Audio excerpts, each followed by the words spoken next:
They say the town of Braith Hollow was swallowed by the mountain, but that's not true.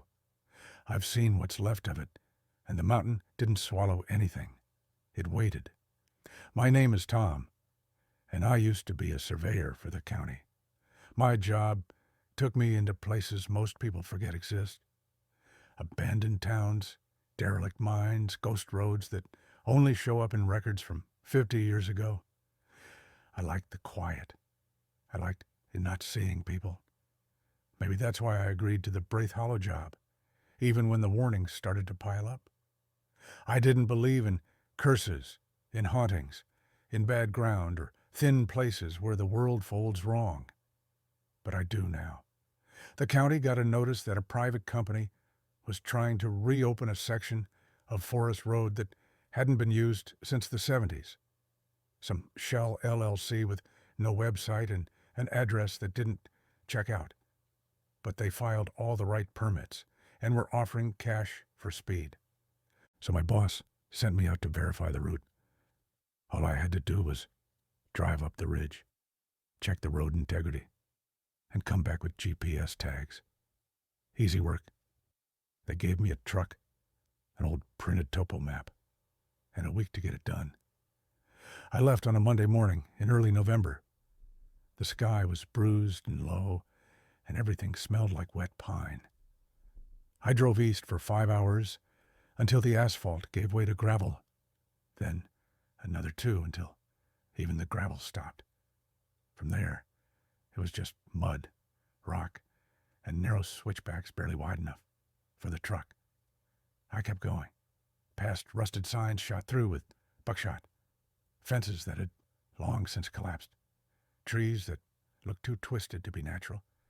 And then, just before sundown, I reached it. The sign was barely legible, half buried in dirt and moss. But I could still make out the letters. Braith Hollow. Elevation 7342. The town itself was a handful of structures huddled in a gulch between 2 steep ridges.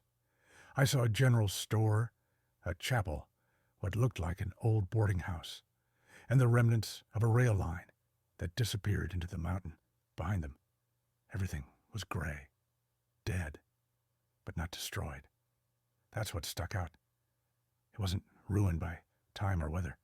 It was just still, like it had been paused. I parked near the chapel and stepped out. The air was thin and cold, and there were no sounds. No birds, no wind. Not even my footsteps felt right. I did a quick walk through. The buildings were empty, layered in dust, but intact. Chairs pushed under tables, a hat hanging on a hook, a dinner plate still on the stove. It was like everyone had gotten up at once and left. Only there were no footprints, no tire tracks, no signs of direction, just emptiness.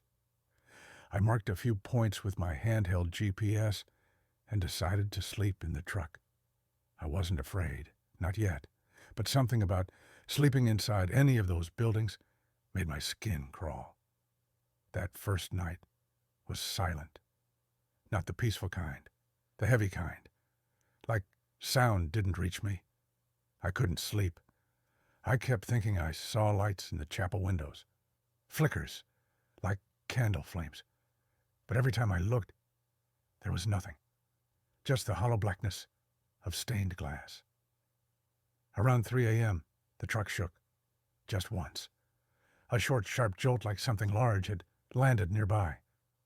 I sat up, heart racing, and shone my flashlight through the windshield. Nothing. Just trees, just dirt. I got out, walked a slow circle around the truck. No animals, no rocks, no wind. But the air felt wrong. Too dry, too sharp. I went back inside and locked the doors. When I woke up the next morning, I noticed something odd. The chapel door was open. I was sure it had been shut the night before. I approached slowly, my boots crunching in the frost. The door creaked as it swung wider. Inside it was dim but clear enough to see the pews, the altar, and the pulpit, all undisturbed. Except now there were footprints in the dust, bare feet, leading down the center aisle, up to the pulpit, then vanishing. No return trail, just one direction. I backed out and returned to the truck. I told myself it was old damage. Maybe animals, maybe vandals. I resumed my survey. The road beyond the town curved along the mountain ridge, hugging cliffs and diving into forest so dense it looked like nighttime. As I walked, I started to feel eyes on me. No sound, no movement, just pressure, like the woods were exhaling, slow and heavy. I checked my GPS. It said I'd moved 200 feet, but I'd been walking for over an hour. I shut it off and kept going. At some point I found the mine entrance. I wasn't looking for it, but there it was. Black mouth open in the rock, rails rusted and snapped. A warning sign hung by a single nail. Danger. Unstable. It wasn't on my map. None of the records said anything about an active shaft. I approached and felt the temperature drop by 20 degrees. My breath fogged. Instantly, I knelt and picked up a rock, tossed it inside. No sound, no echo, just silence. I turned to leave. That's when I heard the humming, faint, melodic, coming from deep within the shaft. It didn't sound mechanical. It sounded human. A tune. A lullaby, maybe. I don't know. But it made my legs weak. I ran. I didn't stop until I was back in Braith Hollow, chest heaving, lungs burning. The chapel door was shut again. No footprints. I jumped into the truck and tried to leave, but the road was gone. I don't mean covered or blocked. I mean gone. Like it had never been there. Where gravel had been, there was now just thick forest. Trees that hadn't been there the day before. I checked my map. I checked the GPS. Both said I was still on the road. But there was no road. Just trees. I tried to drive through. Made it 20 feet before the wheels sunk. I had to abandon the truck. I set out on foot, retracing my steps, using the sun as my guide. But no matter how far I walked, I kept ending up back in the town square, like the trees bent when I wasn't looking, like the ridges moved. The sun set faster than it should have. By the time it dipped, I was exhausted and terrified. I lit a fire near the old boarding house and sat with my back to the wall. The humming returned, closer this time, not from the mine, from behind the chapel. I heard footsteps, slow and deliberate. I held my breath. A shape passed between the trees. Tall, too tall, dressed in black, wearing a miner's helmet that glowed faintly from within. It didn't look at me, just kept walking. But everywhere it stepped, the ground smoked like it was burning frost. Then it stopped, turned, faced me. No face inside the helmet, just light, bright white. It raised a hand, and the humming stopped. My fire died instantly. I sat in darkness as it vanished into the chapel. I didn't sleep that night. I'm not sure what time it is now. My watch has stopped. My phone won't turn on. But I'm writing this because I need to keep my mind. I need to remember who I am. I think that thing's trying to make me forget. There are more of them now. I saw one peeking from the attic of the boarding house. Another, crouched on the chapel roof. And all of them hum the same tune, over and over. I tried to hum it back. My nose started bleeding, my teeth ached. I stopped. I think I made it angry. This place isn't abandoned. It's asleep. And I woke it up. I don't think I'm going to be able to leave, but I'm not dead yet. Not changed. I still remember my name. Tom. I'm Tom. I'm Tom. It's getting harder to write. My fingers feel slow, like they don't belong to me anymore. Sometimes I catch myself staring at my own hands and they look wrong, pale in the wrong way, almost translucent. I keep whispering my name to myself when I walk around. Tom. I'm Tom. If I don't, I feel it slipping. This morning, when I woke up, I almost forgot the word for sky. I looked up and my mind just blanked. Not like forgetting. Like I never knew it. I don't know how long I've been here anymore. The sun comes and goes, but never in the same place. Sometimes it rises red, sometimes gray. Once I think it came up green. I tried to mark time by notches on the truck's hood, but every day the lines are different. Some deeper, some gone. Like something is changing them. Or me. The humming never stops now. It's in my teeth, my chest. I feel it in my bones when I lie down, like it's tuning me, bringing me into sync. I tried to escape again. Packed what was left of my food, filled my canteen, and followed the riverbed east. It should have led me out.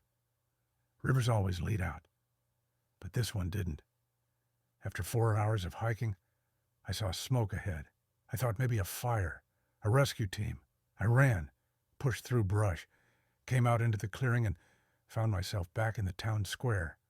The smoke was my own fire, still burning, still warm, but I'd put it out. I'd watched the last ember die the night before. That's when I realized I wasn't just lost. I was caught, trapped, not in space, in something else. A loop, a pattern, a song. I started screaming, not for help, just to make noise, just to hear something real. But the humming swallowed it, made my voice sound small, distant. I grabbed a rock and smashed the chapel's stained glass. It didn't break, not even a crack, just ripples like water. I ran to the boarding house, tore at the door. It opened into blackness deeper than it should have been. I stepped inside. The floor groaned beneath me, smelled like rot and rust. I climbed the stairs. Each step took more effort, like gravity was heavier, like the air was syrup. On the second floor, I found a room with a single cot. Someone had been there. Recently. The dust, disturbed.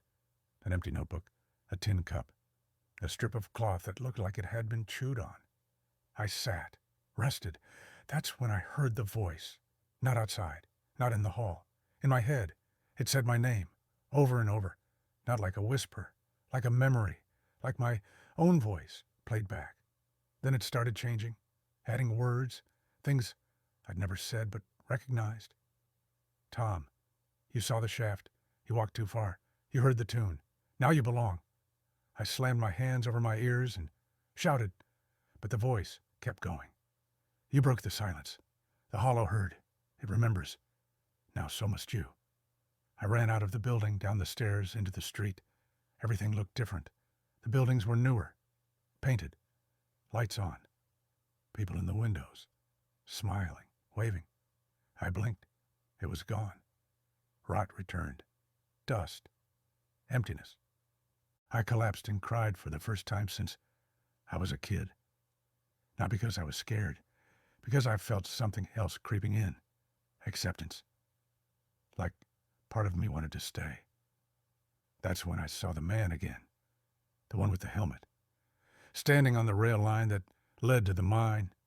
He pointed, slowly, deliberately, toward the shaft.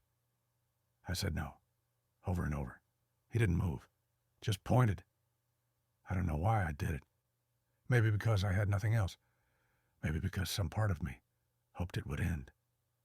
I followed.